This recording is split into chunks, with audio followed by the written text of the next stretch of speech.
يا أيها الذين آمنوا إذا نودي للصلاة من يوم الجمعة فاسعوا إلى ذكر الله وذروا البيع.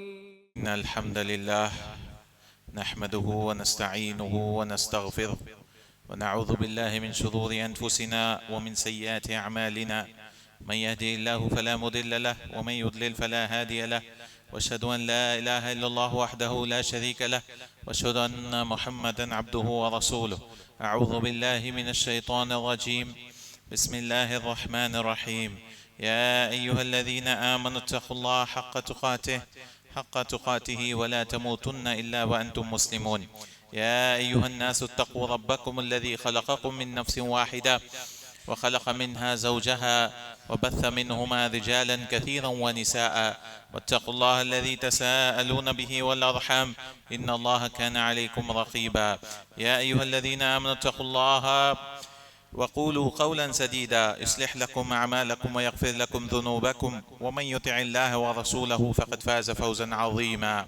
فإن خير الحديث كتاب الله، وخير الهدي هدي محمد صلى الله عليه وسلم، وشر الأمور محدثاتها، وكل محدثة بدعة، وكل بدعة ضلالة، وكل ضلالة في النار.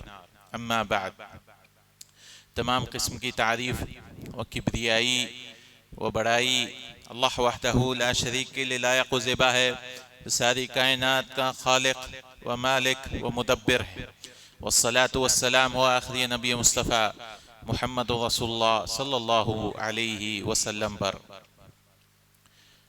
انسان زندگی میں گناہ کرتے جاتا ہے اور سمجھتا ہے کہ کوئی آثار اس کے نظر نہیں آتے، کوئی اس کی سزا اس دنیا میں نہیں ملے گی، لیکن یاد رکھیے گناہوں کے بہت سارے آثار ہیں، گناہوں کے بہت سارے سزائیں اس دنیا میں بھی انسان بھگتتا ہے، اور ایسے سزائیں ہوتی ہیں انسان غفلت میں اپنی زندگی گزارتا ہے، انسان غفلت میں جیتے جاتا ہے حتیٰ زرتم المقابر، جب تک کہ قبر میں نہ پہنچ جائے۔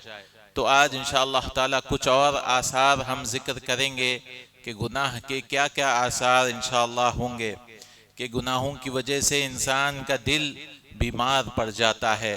المعاصی تمرض القلوب، کہ دل جو ہے بہت بیمار ہو جاتا ہے۔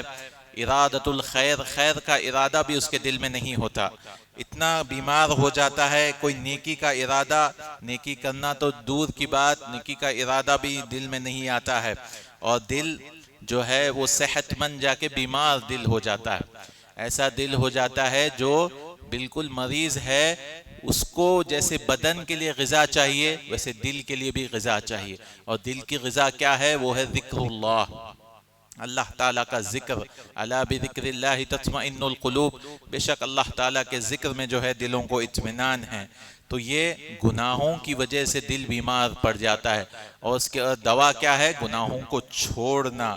اور سارے لوگ یہ سلف میں کہا کرتے تھے وہ دل ہی نہیں جو اپنے رب کا نہ ہو سکا، وہ دل ایک پتھر ہے جو اپنے رب کا نہ ہو سکا، جو پتھر ہے۔ تو انسان کا دل چاہیے صحیح ہو اور سلیم ہو۔ انسان کا دل صحیح ہو یعنی کس سے صحیح ہو؟ شبہات سے، کوئی شک شبہ نہ ہو دین کے معاملے میں، انسان کا دل صحیح ہو، اور سلیم ہو، صاف ہو، بچا ہوا ہو کس سے؟ وہ ہے شہوات سے، خواہشات سے، سارے ہوا سے، جیسا اللہ تعالیٰ نے کہا اتباع الہوا۔ اللہ تعالیٰ نے قرآن میں فرمایا وَأَمَّا مَنْ خَافَ مَقَامَ رَبِّهِ وَنَّهَا النَّفْسَ عَنِ الْهَوَىٰ، اور اس کے بارے میں جو اپنے رب کے سامنے ٹھہرنے سے ڈرتا ہے اور اپنے نفس کو منع کر دیتا ہے ہوا سے، خواہشات سے۔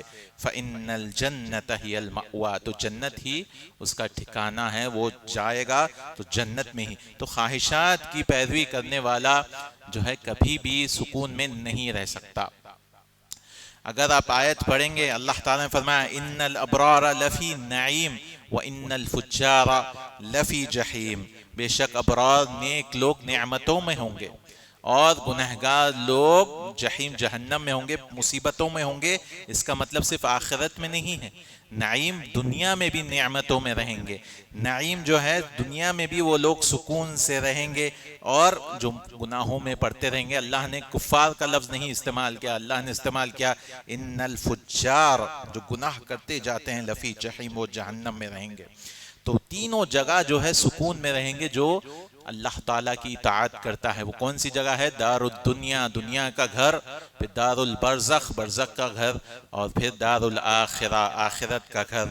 تینوں جگہ جو ہے انسان سکون میں رہتا ہے جو اللہ تعالیٰ کی فرمانبرداری کرتا ہے۔ اور یاد رکھیے، ہم دنیا میں دیکھتے ہیں بہت لوگوں کے پاس بہت زیادہ مال آ جاتا ہے، لیکن یہ نعمت نہیں ہے۔ اصل نعمت کون سی ہے؟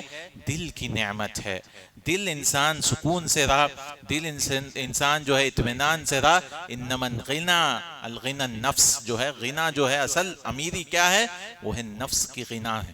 تو اصل نعیم القلب، دل ہی سکون سے رہے، وہی اصل چیز ہے کہ انسان کا دل جو ہے خوش رہے، انسان کا دل اطمینان سے رہے، وہی ہے۔ اور حل العذاب الا عذاب القلب، اور دل کا عذاب ہی اصل عذاب ہے۔ انسان کتنی بھی نعمتیں ہوں، دل میں اگر بے چینی ہے، دل میں سکون نہیں ہے، دل میں جو ہے خوف ہو، تو یہ سارے چیزیں کیا ہوتی ہیں؟ یہ سارے چیزیں انسان کی نعمتیں کوئی فائدہ مند نہیں ہوتی ہے، جو ظاہری نعمت ہے۔ تو اصل نعمت دل کا ہی نعمت، اس لیے رسول اللہ صلی اللہ علیہ وسلم کی مانگا کرتے تھے، 8 چیزوں سے پناہ مانگا کرتے تھے، اور ہم کو وہ دعا یاد کرنی چاہیے جو اگر یاد نہیں ہے، اللہم انی اعوذ بک من الہم والحزن، اے اللہ میں پناہ چاہتا ہوں ہم سے۔ ہم کا مطلب ہے آنے والے چیزوں کا غم، آنے والے فیوچر میں جو آنے والے ہیں، انگزائٹی، جو آنے والی چیزوں کے بارے میں انسان پریشان رہتا ہے، اس کو کہتے ہیں ہم۔ اے اللہ میں پناہ چاہتا ہوں من الہم، ہم اس کو آنے والے چیز۔ اور پھر حزن، یہ حزن نہیں ہے، حزن اعلیٰ درجے کا جو ہے غم ہے، لیکن حزن کہتے ہیں ذرا سا بھی مجھے غم نہیں چاہیے۔ اللہم انی اعوذ بک من الہم والحزن۔ پھر اس کے بعد انسان جو ہے من العجزی، انسان جو ہے کمزور ہو سکتا ہے جسم میں کمزوری آ سکتی ہے۔ اللہم انی اعوذ بک من الہم والحزن والعجزی والکسل، پھر ارادے میں کمزوری ہو سکتی ہے۔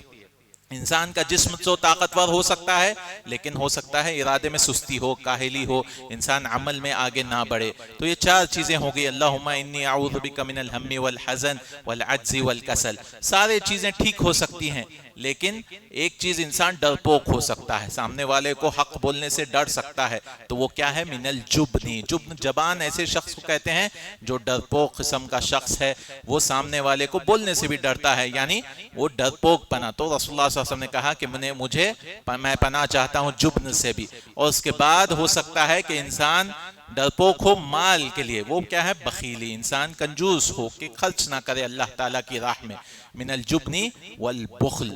اب ہو سکتا ہے ساری چیزیں ہوں، لیکن دوسرے لوگ آپ کو حق پر چلنے نہ دیں، اور ایک حق سے ہو سکتا ہے بغیر حق کی طرف سے، وہ ہے دلع الدین، کہ قرض دار کے ٹیڑھا پن سے، دلع کہتے ہیں ٹیڑھے پن سے جو ہے میں پناہ چاہتا ہوں، کیونکہ جو قرض دار ہوتا ہے وہ لوگوں سے چھپتے پھرتا ہے، لوگوں سے جھوٹ بولتے رہتا ہے، تو یہ دلع الدین ہے۔ اور آخر میں اگر ظلمانہ لوگ آپ کے اوپر حاوی ہو جائیں، لوگ آپ کو حق پر چلنے نہ دیں، وہ کیا ہے؟ وہ غلبت الرجال، لوگ غالب آ جائیں، اس سے بھی میں پناہ چاہتا ہوں۔ تو 8 چیزوں سے جو ہے رسول اللہ صلی اللہ علیہ وسلم پناہ چاہیا کرتے تھے، اللہم انی اعوذ بک من الہم والحزن والعجز والکسل والجبن والبخل ودلع الدین وغلبۃ الرجال۔ یہ سارے چیزیں کس کے لیے لائق ہیں؟ جو گناہوں میں پڑ جاتے ہیں، یہ سارے چیزوں میں آ جاتے ہیں، کیونکہ یہ دعا ہی نہیں پڑھتے، تو اسی لیے یہ سارے چیزوں میں انسان ملوث ہو جاتا ہے، ہم، حزن، عجز اور کسل اور جبن اور بخل اور دلع الدین اور غلبۃ الرجال۔ تو ہر چیز یاد رکھیے، ہم دنیا میں جو بھی چیز اللہ کے علاوہ جس چیز سے بھی محبت رکھتے ہیں، وہ چیز عذاب کا باعث بن جاتا ہے۔ اللہ سے، شریعت سے، رسول اللہ صلی اللہ علیہ وسلم سے جتنی محبت رکھنا ہے، اس سے زیادہ اگر کوئی چیز ہم اس سے محبت رکھتے ہیں، وہ چیز ہمارے لیے اس دنیا میں عذاب کا باعث ہے۔ اور 3 قسم سے عذاب ہوتا ہے، تین قسم سے انسان عذب 3 مرات، 3 قسم سے عذاب ہوتا ہے۔ ایک چیز حاصل ہونے سے پہلے اس کو پریشان رہتا ہے، مجھے وہ چیز چاہیے ہی چاہیے، مجھے پیسے والا بننا ہی بننا ہے، کچھ بھی ہو، جو حلال حرام نہیں دیکھتا۔ تو انسان اس چیز حاصل کرنے سے پہلے ہمیشہ پریشان پریشان پریشان انسان رہتا ہے۔ پھر وہ چیز اگر حاصل بھی ہو جائے تو پھر کیا ہوتا ہے، وہ چیز کا غم لاحق ہو جاتا ہے، کہیں یہ چیز چھن نہ جائے، کوئی اور نہ لے اس کی حفاظت میں جو ہے انسان ہمیشہ کوشش کرتے رہتا ہے، اسی کے لیے پریشان ہوتا ہے۔ اگر وہ چیز ختم ہو جائے، کیونکہ دنیا میں ہر چیز ختم ہونے والی چیز ہے، دنیا میں کوئی چیز پرماننٹ ہے ہی نہیں، تو ہر چیز ختم ہونے والی چیز ہے، اور جب وہ چیز چھن جائے گی پھر اس کے چھن جانے کا غم انسان کو ہوتا ہے۔ تو انسان کوئی بھی چیز حاصل کرنے کے لیے، چاہے وہ پیسہ ہو، عزت ہو، شرف ہو، یہ سب چیزوں کے پیچھے ایسی چیز لگ جاتا ہے تو 3 بار عذب 3 مرات، 3 بار اسے عذاب میں ڈالا جاتا ہے، حاصل ہونے سے پہلے، حاصل ہو کر، پھر چھن جانے کے وقت انسان ہمیشہ غم میں رہتا ہے۔ تو ایک انسان جو آخرت کے لیے جیتا ہے، رسول اللہ صلی اللہ علیہ وسلم نے فرمایا من کانت دنیا ہمہ، جس کی دنیا اس کی فکر میں رہتی ہے تو کیا ہوتا ہے، اس کے سامنے غریبی آ جاتی ہے۔ اللہ جعل اللہ بین عینیہ الفقر، جو ہے غریبی اس کے سامنے آتی ہے، اور وہ دنیا کے لیے محنتیں کرتے جاتا ہے تو اللہ تعالی سارے معاملے کو پھیلا دیتا ہے، فرق شملہ، سارے معاملوں کو پھیلا دیتا ہے۔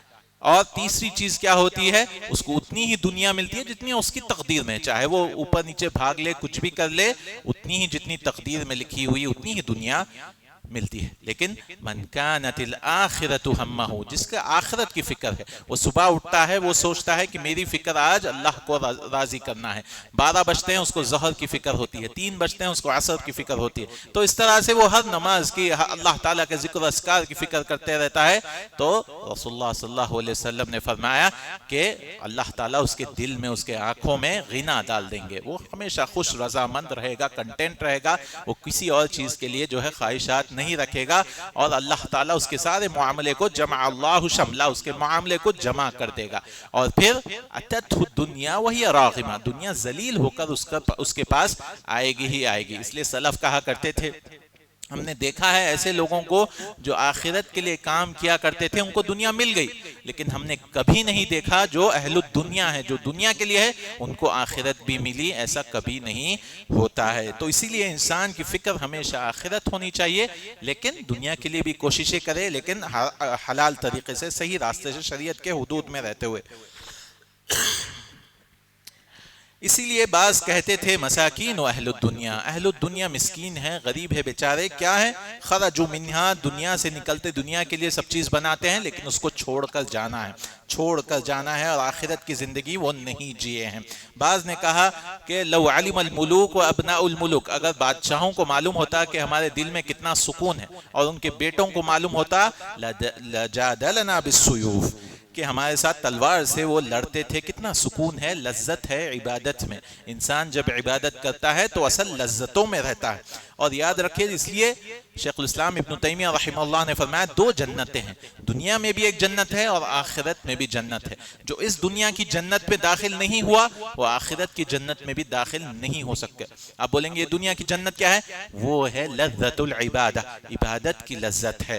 عبادت میں انسان کو سکون جب ملتا ہے، تب آخرت کے لیے وہ اعمال کرتا ہے، آخرت کے لیے جو ہے وہ خوش ہوتا ہے، اور غم بھی ہوتا ہے تو صرف آخرت کے لیے۔ ان فی الدنیا جنت من لم يدخلها لم يدخل جنت الآخرہ، کہ جو دنیا کی جنت میں داخل نہیں ہوا، عبادت میں اس کو سکون ہی نہیں، عبادت میں جو ہے کوئی مزہ ہی نہیں آ رہا اس کو، تو وہ لذت الآخرہ، آخرت کی لذتوں سے بھی محروم رہ جائے گا۔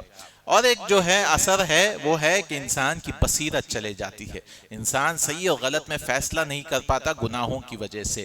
المعاصی تعمی البصیرہ، بصیرت کہتے ہیں انسان کی دیکھنے کی طاقت، لیکن حق اور باطل میں فرق کرنے کے لیے، اس کے لیے لفظ اللہ تعالیٰ نے کہا فرقان بھی لفظ استعمال کیا، جو قرآن ہے الفرقان، جو صحیح اور غلط میں فرق کرنے والا ہے۔ اللہ نے کہا ان تتقوا اللہ یجعل لکم فرقانا، اگر آپ اللہ کا تقوی اختیار کریں گے، اللہ آپ کو صحیح اور غلط میں فیصلہ کی طاقت دے دے گا۔ اس دنیا میں بھی ہو سکتی ہے، آخرت کے لیے بھی، سارے چیزوں میں انسان پہچان لیتا ہے کہ صحیح راستہ کیا ہے، اللہ کی رضامندی کیا ہے، صحیح طریقے پہ کیسا چلوں، اور غلط راستہ کیا ہے۔ تو انسان کی بصیرت بھی کم ہو جاتی ہے۔ اس لیے امام مالک نے امام شافعی کو دیکھا اور کہا کہ آپ انی ار اللہ تعالی قد القى على قلبك نورا، میں نے دیکھا کہ اللہ تعالیٰ آپ کی دل میں جو ہے نور ڈال دیا ہے، تو اس کو بجھائیے مت گناہوں سے۔ گناہوں سے انسان جو ہے اپنے نور کو، اپنے بصیرت کو بجھا دیتا ہے کہ انسان حق اور باطل میں فرق نہیں کرتا ہے، توحید کی بات آتی ہے اس کو سمجھ میں نہیں آتا، اور وہ جہالت کی وجہ سے جہنم میں ہمیشہ چلے جاتا ہے۔ یاد رکھیں بصیرت دو قسم کی ہوتی ہے، ایک ہے معرفت الحق، کہ حق کو پہچاننے کی انسان کو بصیرت ہونا، اور دوسرا جو ہے اس پر عمل کرنے کے لیے بھی بصیرت چاہیے، کیونکہ انسان پہچان لیتا ہے حق، یعرفون نعمت اللہ ثم ینکرونہا، اللہ کی نعمتیں کو پہچان لیتا ہے لیکن پھر بھی انکار کرتا ہے، جیسا کہ ابلیس نے کہا اس کے پاس علم بہت زیادہ تھا لیکن اس نے عمل نہیں کیا۔ تو دونوں کے لیے بصیرت چاہیے، وہ کیا ہے؟ حق کی پہچان کے لیے اور عمل کرنے کے لیے، کیونکہ کئی لوگ علم کو پہچان لیتے ہیں لیکن عمل نہیں کرتے ہیں۔ اس لیے اللہ تعالیٰ نے ابراہیم علیہ السلام کے خاندان کے بارے میں کہا وَاذْكُرْ عِبَادَنَا إِبْرَاهِيمَ وَإِسْحَاقَ وَيَعْقُوبَ أُولِي الْأَيْدِي وَالْأَبْصَارِ، ذکر کریے کس کے بارے میں؟ ہمارے بندوں کے بارے میں، ابراہیم علیہ السلام، اسحاق علیہ السلام اور یعقوب علیہ السلام۔ اللہ نے ان کی تعریف کرتے ہوئے کہا اولی الایدی والابصار۔ اولی الایدی کسے کہتے ہیں؟ جو ہاتھ، ید کہتے ہیں ہاتھ کے لیے، اولی الایدی ہاتھ والے مطلب طاقت والے، کس میں؟ حق کو پھیلانے میں طاقت، عمل کرنے میں طاقت، اور ابصار، صحیح اور غلط فرق کرنے میں ان کے پاس بصیرت تھی۔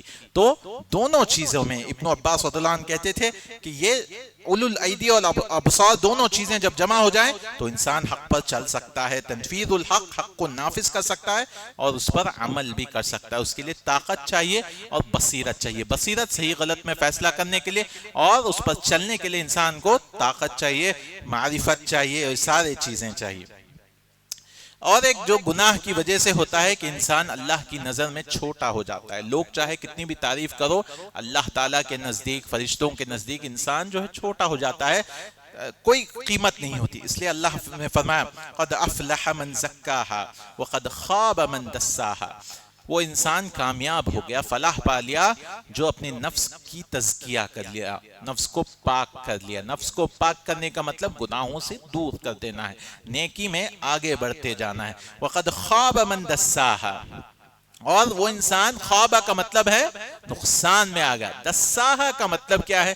دسا یدسو کا معنی ہے کسی کو گاڑ دینا، مٹی کے اندر گاڑ جانا، دفنا دینا، جیسا کہ اللہ تعالیٰ نے فرمایا آگے قصے میں کہ مشرکین مکہ اپنی بیٹیوں کو مارا کرتے تھے، وہ سوچتے تھے ام یدسہ فی التراب، کیا میں اس کو مٹی میں گاڑ دوں؟ تو گنہگار انسان جو ہے ہمیشہ دفنا ہوا ہوتا ہے، گناہوں میں دفنا ہوا ہوتا ہے، گناہ میں اتنا دفن ہو جاتا ہے کہ آخرت کی اس کی فکر بھی نہیں ہوتی ہے۔ اللہ نے کہا، کیا کہا؟ وَقَدْ خَابَ مَنْ دَسَّاهَا، یعنی انسان کی جو فطرت ہے اللہ تعالیٰ کی فرمانبرداری، اللہ تعالیٰ نے جو کہا اس کو وہ دفنا دیتا ہے، صحیح قول کو دفنا دیتا ہے، لوگوں کے لیے، خاندان کے لیے، مال کے لیے، عزت کے لیے، سب چیزوں کے لیے اپنے چیزوں کو دفنا دیتا ہے، اور وہ دفنا ہوا جو شخص ہوتا ہے وہ برباد ہونے والا ہے۔ تو انسان جو ہے اس دنیا میں انسان آتا ہے، رسول اللہ صلی اللہ علیہ وسلم نے فرمایا الدنیا سجن المؤمن، بے شک دنیا جو ہے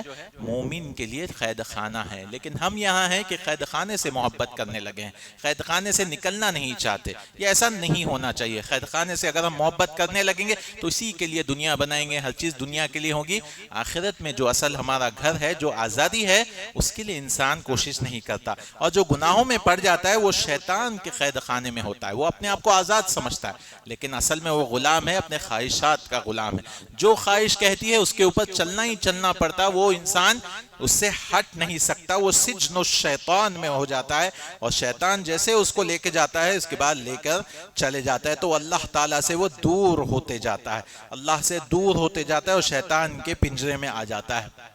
ایک مثال کے طرح سمجھیے کہ ایک بکری ہے یا بکریوں کا بہت سارا ریوڑ ہے، وہ جتنا قریب جو ہے اپنے جو بکریاں چلانے اور چرواہے کے قریب رہیں گے وہ بکریاں بچی رہیں گی، جتنا چرواہے سے دور چلے جاتے جائیں گے تو بھیڑیا آ کر ان کو کھا لے گا۔ ویسے ہی ہم جتنا اللہ کے قریب رہیں گے، شریعت کے قریب رہیں گے، شیطان حملہ ور نہیں ہو پائے گا، کیونکہ ہم جو ہے اللہ تعالیٰ اعوذ باللہ من الشیطان الرجیم، ایسے دشمن سے پناہ چاہ رہے ہیں جس کو ہم دیکھ نہیں سکتے، اور اس پہ غلبہ لانے والا بھی کون ہے؟ اللہ ہی غلبہ لانے والا چاہتا ہے، ہم اس کے ساتھ جیت نہیں سکتے۔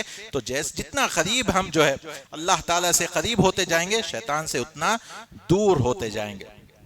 اللہ تعالیٰ سے دور جب ہوتے ہیں تو کئی قسم کے دور انسان ہوتا ہے۔ پہلے تو انسان جائز چیزوں میں دنیا میں لگ سکتا ہے، اس کو ہم کہیں گے غفلت میں ہو جاتا ہے انسان۔ جائز تو چیز ہے لیکن آخرت کی کوئی فکر نہیں ہے، کچھ نہیں ہے، اپنے جائز چیزوں میں انسان بڑھ جاتا ہے۔ پھر اس کے بعد اللہ سے دور ہوتا ہے، گناہ بھی کرنے لگتا ہے، معصیت میں بھی چلے جاتا ہے، تو اس کے بعد غفلت کے بعد معصیت ہے، پھر گناہ کے بعد شیطان پھر اس کو بھٹکاتے جاتا ہے، کس کے اوپر لے کے جاتا ہے؟ بدعتوں میں لے کے جاتا ہے، کیونکہ گناہ کے لیے تو انسان توبہ کر سکتا ہے لیکن بدعت سے انسان توبہ کی توفیق بھی نہیں ملتی۔ تو گناہ سے زیادہ شیطان کو پسند ہے، صحابہ کہا کرتے تھے شیطان کو بدعت پسند ہے، کیونکہ وہ اس کو دین سمجھ کے کر رہا ہے لیکن وہ دین ہے ہی نہیں۔ تو بدعتوں میں انسان کو لے کے جاتا ہے، پھر اس کے بعد کفر و شرک نفاق میں انسان چلے جاتا ہے۔ تو چار قسم سے سمجھ سکتے ہیں اللہ سے دوری، انسان اللہ سے دور ہو جاتا ہے، پہلے غفلت کی وجہ سے، پھر معصیت کی وجہ سے، پھر بدعتوں کی وجہ سے، پھر کفر و شرک میں انسان پڑے جاتا ہے، توحید کے خلاف چلے جاتا ہے، جس کی وجہ سے جو ہے اللہ سے وہ انسان دور ہو جاتا ہے۔ کچھ اور آثار انشاءاللہ ہم ذکر کریں گے اور اپنی بات ختم کریں گے۔ وَقُولُوا قَوْلِي هَذَا وَاسْتَغْفِرُ اللَّهَ لِي وَلَكُمْ وَلِسَائِرِ الْمُسْلِمِينَ۔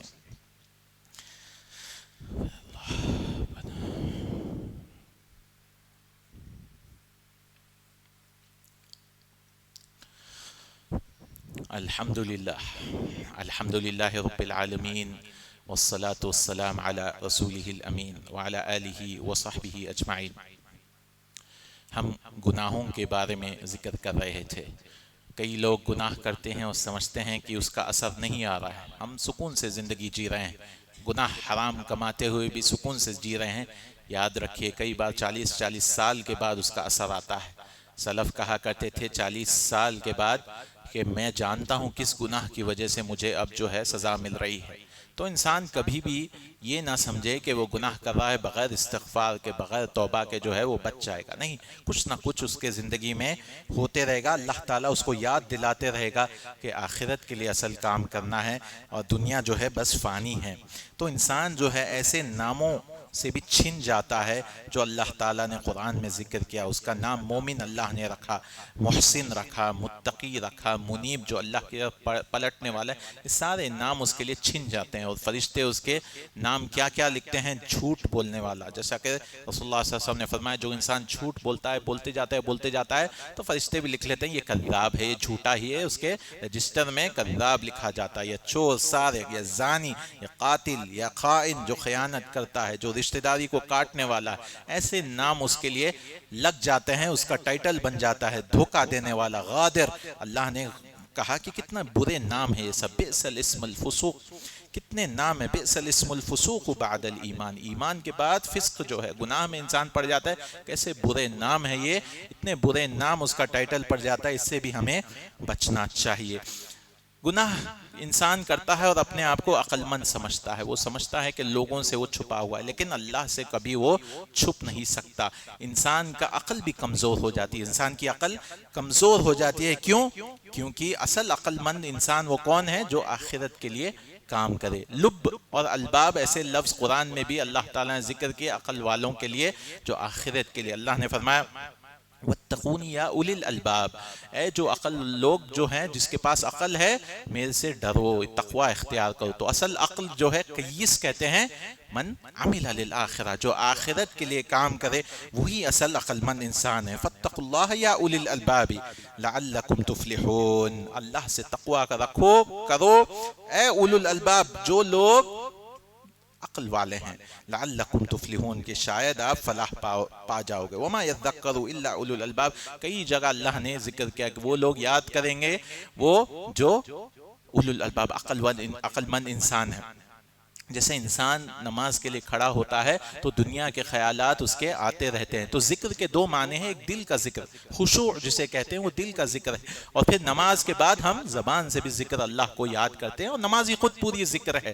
تو سلف کہا کرتے تھے کہ میں نماز میں کھڑے رہتا ہوں اور میں پسند کرتا ہوں کہ کوئی مجھے خنجر گھونپتے، سینے میں سے میرے سے خنجر نکل آئے، لیکن میں یہ کبھی پسند نہیں کروں گا کہ دنیا کے خیالات نماز میں آئے، کیونکہ دنیا کے خیالات سے کیا ہوتا ہے انسان انسان آخرت سے کٹ ہو جاتا ہے، انقطاع عن اللہ، اللہ تعالیٰ سے کٹ ہو جاتا ہے. تو اسی لیے ہمیں نماز میں ہمیشہ جو ہے خشوع کے لیے کوشش کرنی چاہیے. شیخ الاسلام ابن تیمیہ نے کہا نماز کے خشوع کے لیے دو چیزیں ضروری ہے. ایک، انسان جو ہے اپنی طرف سے کوششیں کرتے رہے. شیطان کے وسوسوں کے حملے تو آتے رہتے ہیں ہمیشہ، اذکر کذا و کذا و کذا. شیطان جب نماز میں آ جاتا ہے بندہ تو شیطان یاد دلاتا، ارے یہ یاد کرو، وہ یاد کرو، وہ یاد کرو. تو پہلے انسان کوششیں کرے. اور دوسری چیز جو انسان جو بھی ڈسٹریکشن والی چیزیں، جو بھی چیز ہٹا دینے والی ہے، خواہشات ہو، شبہات ہو، اس سب چیزوں کو مٹانا بھی ضروری ہے. اس کی مثال ہے رسول اللہ صلی اللہ علیہ وسلم کے پاس ایک صحابی نے ایک حلہ دیا جس میں بہت سارے ڈیزائن، علامات تھے بہت سارے. تو رسول اللہ صلی اللہ علیہ وسلم نماز پڑھتے گئے اور بعد میں کہا کہ الہتنی، کہ مجھے جو ہے اس نے ڈسٹریکٹ کر دیا، اس کو مجھے جو ہے اس کی وجہ سے نماز میں خشوع نہیں، اور وہ تحفہ واپس کر دیا. اب وہ صحابی جو ہے ناراض ہو جائیں گے، تو انہوں نے کہا کہ دوسرا والا بھیج دیجیے جس میں کوئی علامات نہیں ہے. ابو جہم رضی اللہ عنہ نے پھر دوسرا بھیج دیا. پھر رسول اللہ صلی اللہ علیہ وسلم نے نماز میں جو ہے سکون حاصل کرنی. تو خشوع کے لیے دونوں بھی چیزیں ضروری ہے. انسان کوشش بھی کرے اور ایسی چیزوں کو ہٹائے، ایسے ماحول سے دور ہو جائے جہاں پہ وہ سکون سے جو ہے خشوع کے ساتھ عبادت کر سکے. اور آخری اثر انشاءاللہ ہم ذکر کریں وہ ہے بندہ رب سے قطیعہ یعنی کٹ ہو جاتا ہے. اس کا جو ہے انسان کٹ ہو جاتا ہے. اس لیے بندہ جو ہے دو جگہوں سے لٹکا ہوا ہوتا ہے، اللہ کا بندہ ہو سکتا ہے یا شیطان کا بندہ ہو سکتا ہے. تو انسان کو چن لینا چاہیے کہ کہاں جاؤں میں، کیا میں اللہ کا بندہ بنوں یا شیطان کا بندہ بنوں. کیونکہ ہم اللہ کی نافرمانی کریں گے تو پھر شیطان کے بندے بن جائیں گے. اللہ نے فرمایا وَإِذْ قُلْنَا لِلْمَلَائِكَةِ اسْجُدُوا لِآدَمَ فَسَجَدُوا إِلَّا إِبْلِيسَ. ہم نے فرشتوں کو حکم دیا، سب نے سجدہ کیا سوائے ابلیس کے. كَانَ مِنَ الْجِنِّ، وہ جنوں میں سے تھا. فَفَسَقَ عَنْ أَمْرِ رَبِّهِ، اور اب اس نے فسق کیا یعنی اس نے نافرمانی کی اپنے رب کی حکم کی. تو اللہ نے ہم سے کہا افتتخذونه وذريته اولیاء من دونی، کہ آپ لوگ ایسے لوگوں کو دوست بنائیں گے، شیطان اور اس کے چیلے اس کے اولاد کو دوست بنائیں گے میرے سے، مجھ سے علاوہ، من دونی وهم لكم عدو، اور آپ کے کھلے دشمن ہیں. بئس للظالمین بدلا، بے شک ظالموں کے لیے بہت خطرناک جو ہے بدلہ ہے. تو شیطان غالب آ جاتا ہے. انسان جو ہے کلا بل ران علی قلوبہم، انسان کے دل میں ایک نقطہ آ جاتا ہے گناہ کرتے ہوئے. تو نقطہ جو ہے اس کو مٹاتے رہنا ہے، اس کو دھوتے رہنا. یہ نہیں کہہ رہے ہیں کہ ہم فرشتے بن جائیں، کہ ہم جو ہے گناہ سے بالکل چھوڑ دیں. نہیں، اصل مقصد ہے کہ انسان تواب بن جائے، کہ اللہ کی طرف بار بار پلٹے.